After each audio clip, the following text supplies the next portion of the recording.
Evangelio del día domingo 11 de agosto de 2024.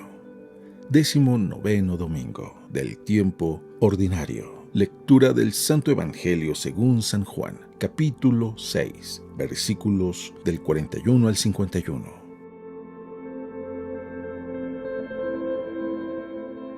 En aquel tiempo los judíos murmuraban contra Jesús porque había dicho: Yo soy el pan vivo que ha bajado del cielo. Y decían: ¿No es este Jesús el hijo de José? ¿Acaso no conocemos a su padre y a su madre? ¿Cómo nos dice ahora que ha bajado del cielo? Jesús les respondió: No murmuren, nadie puede venir a mí si no lo atrae el Padre que me ha enviado, y a ese yo lo resucitaré el último día. Está escrito en los profetas: todos serán discípulos de Dios. Todo aquel que escucha al Padre y aprende de él, se acerca a mí. No es que alguien haya visto al Padre fuera de aquel que procede de Dios. Ese se ha visto al Padre. Yo les aseguro, el que cree en mí tiene vida eterna. Yo soy el pan de la vida. Sus padres comieron el maná en el desierto y sin embargo murieron. Este es el pan que ha bajado del cielo para que quien lo coma no muera.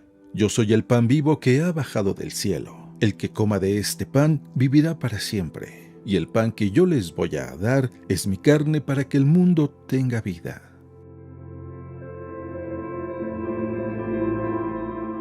Palabra del Señor.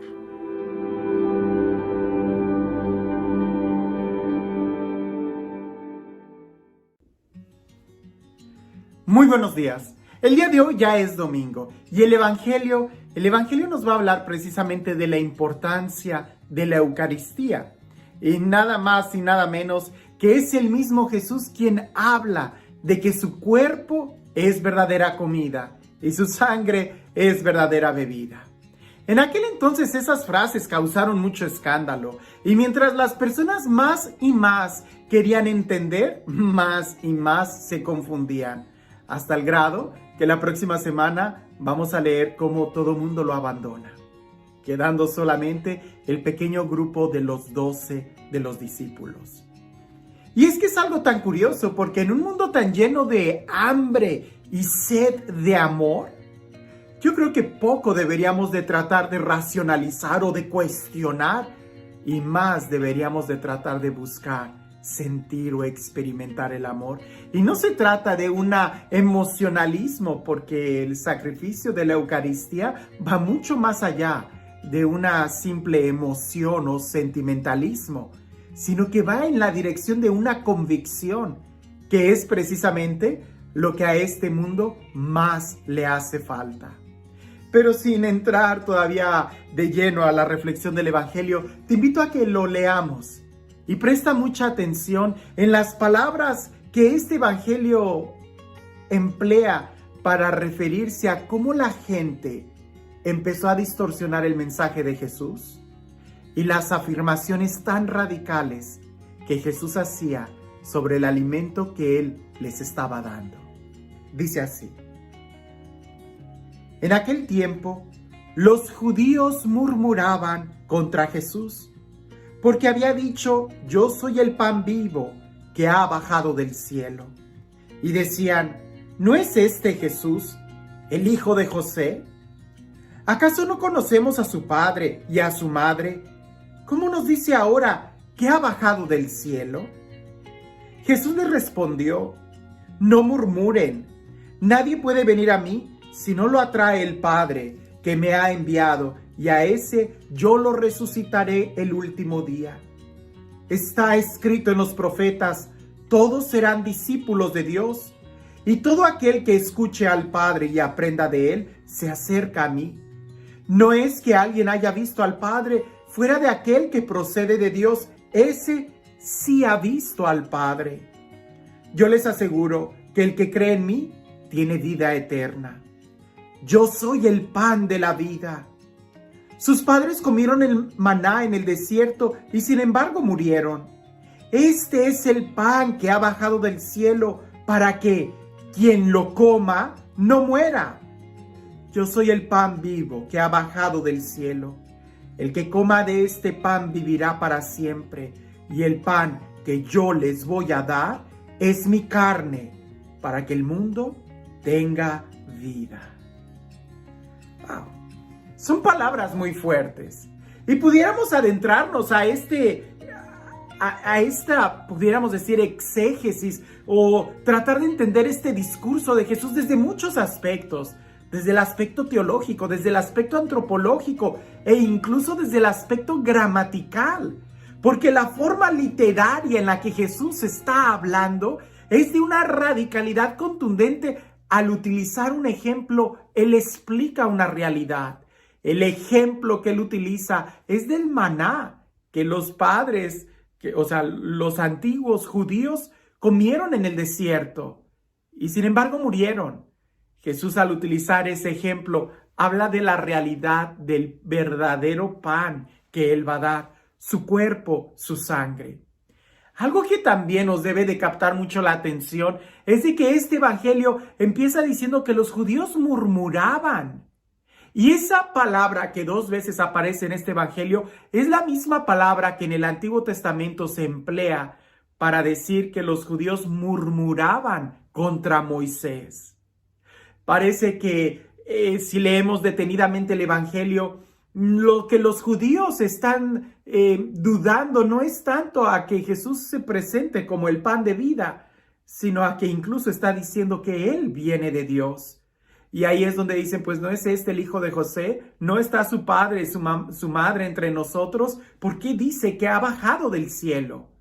Y murmuran. Y mientras más tratan de entender estas afirmaciones de Jesús, más se confunden hasta el grado que terminan rechazándolo. ¿No sucederá lo mismo el día de hoy? Que muchas veces nosotros queremos racionalizar, pero en lugar de preguntar para entender, tratamos de sacar conjeturas nuestras y entonces terminamos alejándonos de la verdad. ¿No es ese el principio de la mayoría de los chismes y de los problemas que sucede? De que nos hacemos ideas. Como a veces yo les digo, yo soy responsable de lo que yo digo, no de lo que tú entiendas. Porque el día de hoy, el problema más grande el día de hoy es de que cada uno hace conjeturas y no escuchamos bien lo que se nos está diciendo. Jesús hace una afirmación. Él es el pan de vida. El que lo recibe tiene vida eterna. Recuerdo que una vez el padre Pablo, cuando estábamos hablando sobre la exposición del Santísimo en la custodia, cuando se expone una hostia consagrada. Y él decía que el que Jesús esté expuesto en una custodia significa que nosotros también nos deberíamos de exponer ante Él y tomar el riesgo de ser transformados. Y es que si nosotros nos acercáramos con la actitud de explícame, maestro, aliméntame, te necesito, nuestra vida sería diferente. Piensa en esto. Si tú estás en el desierto y hace mucho calor y tú has sudado mucho y no has tomado agua y alguien te ofrece un vaso de agua, difícilmente tú estarías cuestionando el proceder de esa agua. Lo normal es, ante un sediento, inmediatamente beber ese líquido y después quizás vas a preguntar de dónde lo adquirió, cuántos sales tendría esa agua o minerales, o si sería agua gaseosa o embotellada o si pasó por filtros. Lo que tú haces primero es calmar tu sed.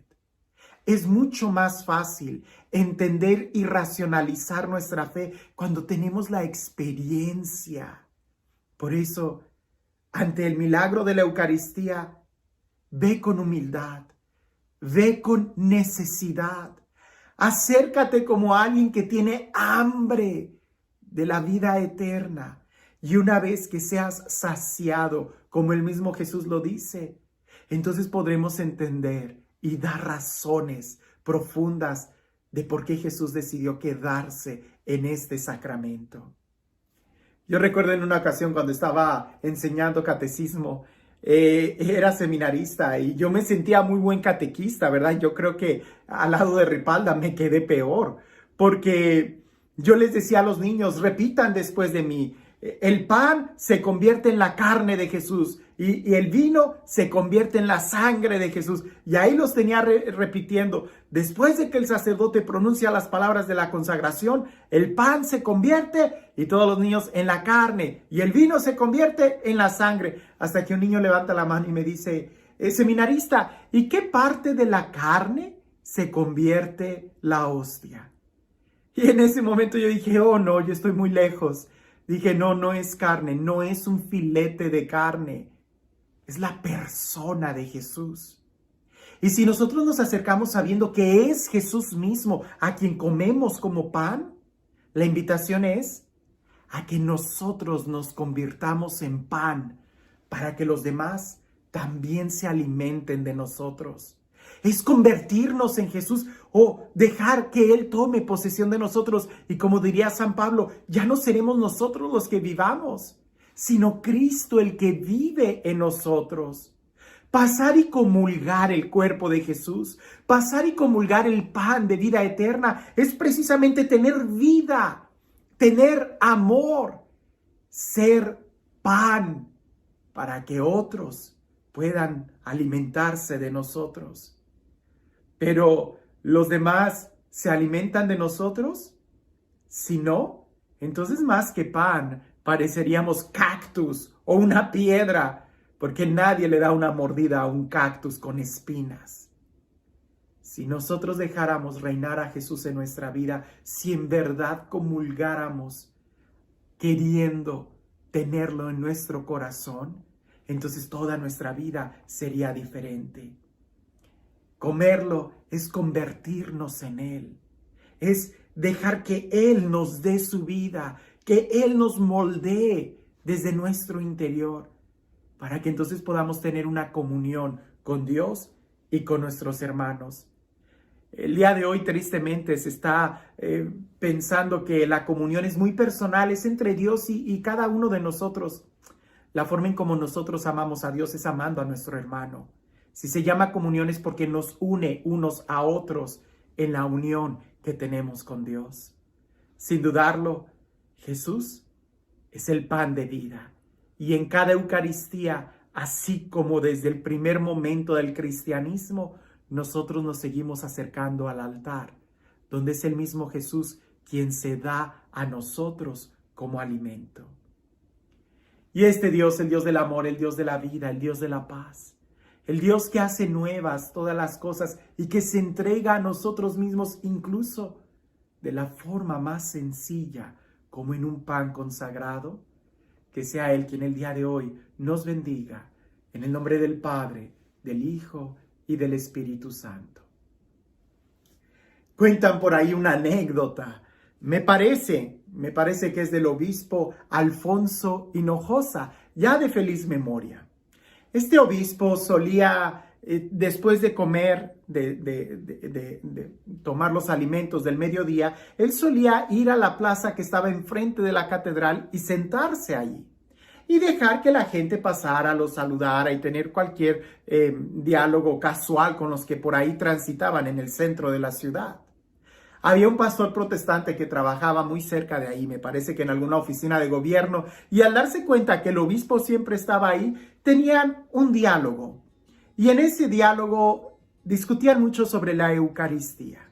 Entonces venía e iba aquel pastor protestante dialogando con el obispo Alfonso Hinojosa sobre la Eucaristía, el por qué los católicos sostienen que Jesús está realmente presente en la hostia consagrada.